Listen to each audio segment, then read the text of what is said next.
ہوگا کہ وہ بھی آئے ہوئے ہیں، بس اسی لیے کھڑا ہوا ہوں۔ برادران ملت اسلامیہ، یقینی طور سے بڑی خوشی کی بات ہے، جناب بھائی رضوان صاحب کے صاحبزادے نے ان کا جو ارادہ تھا اس ارادے پہ کھڑے اتر کر ان کے دلوں کو خوشی پہنچائی ہے۔ اور مفتی بلال صاحب نے جو ایک جملہ کہا اس بات سے میں بہت اتفاق کرتا ہوں، دیہات کے بڑے لوگ زیادہ بگڑے ہوئے ہیں، حقیقت یہی ہے۔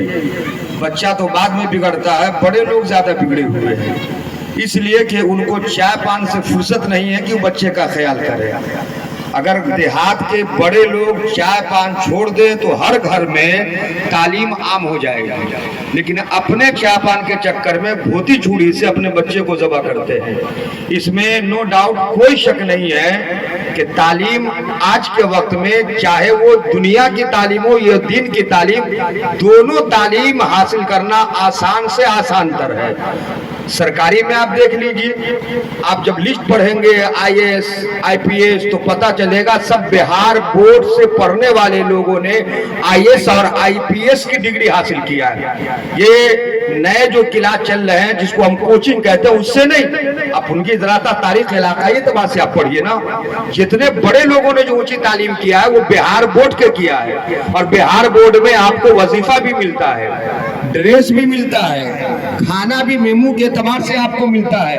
کیسے کہیے گا تعلیمات بہت مشکل ہے۔ یوں ہی آپ کے گھر میں موبائل میں ریچارج جب کیا جاتا ہے تو اس میں آپ GB بھی لیتے ہیں، نیٹ بھی لیتے ہیں۔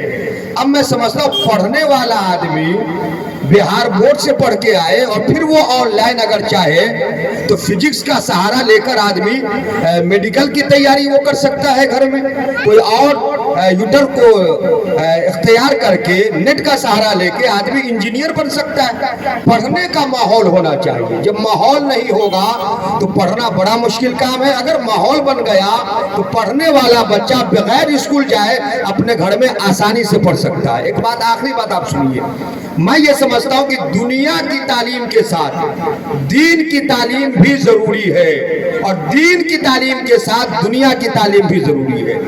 دین کی تعلیم کے ساتھ دنیا کی تعلیم اس لیے ضروری ہے کہ آپ امام اور مدرس کا تنخواہ نہیں بڑھا رہے ہیں، اس کی وجہ سے ضروری ہے کہ اس تعلیم کو حاصل کر کے اللہ کی معرفت حاصل کرے، نماز روزے کا اہتمام کرے، اور دنیا کی تعلیم حاصل کر کے وہ دین کمانے کا کام کرے۔ اور دین کی تعلیم کے ساتھ دنیا کی تعلیم اس لیے، دنیا کی تعلیم کے ساتھ دین کی تعلیم اس لیے ضروری ہے کہ اگر ہمارا بچہ انجینئر ہو گیا، ڈاکٹر ہو گیا اور غلط صحبت میں بیٹھنے لگا اور پھر اس کے پاس دین کی تعلیم نہیں ہے تو وہی غلط جماعت کے صحبت اختیار کر کے وہ بچہ اپنے آپ کو بھی برباد کرے گا، آنے والی نسلوں کو برباد کرے گا، اس کا ایمان بھی ختم ہو جائے گا، گھور انڈا کی طرح اس کا ایمان بھی ہو جائے گا، عقیدہ بھی ہو جائے گا۔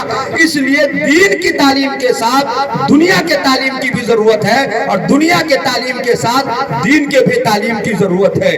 ان باتوں کا خیال کیجئے، اور آج ہی سے یہ آپ عزم مصمم کر لیجئے کہ آپ کی جو پوزیشن ہے اس پوزیشن کے اعتبار سے اپنے بچے کو پڑھائیے۔ یہ بدلہ آپ کو بڑھاپے میں بھی ملے گا، مرنے کے بعد قبر میں بھی ملے گا، اور جب ایک میدان میں باپ بیٹا میدان محشر میں جمع ہوئیے گا تو اس کا فائدہ بینیفٹ انشاءاللہ وہاں بھی ملے گا۔ آئیے ادب سے کھڑے ہو جائیے، سلام محبت پیش کیجیے۔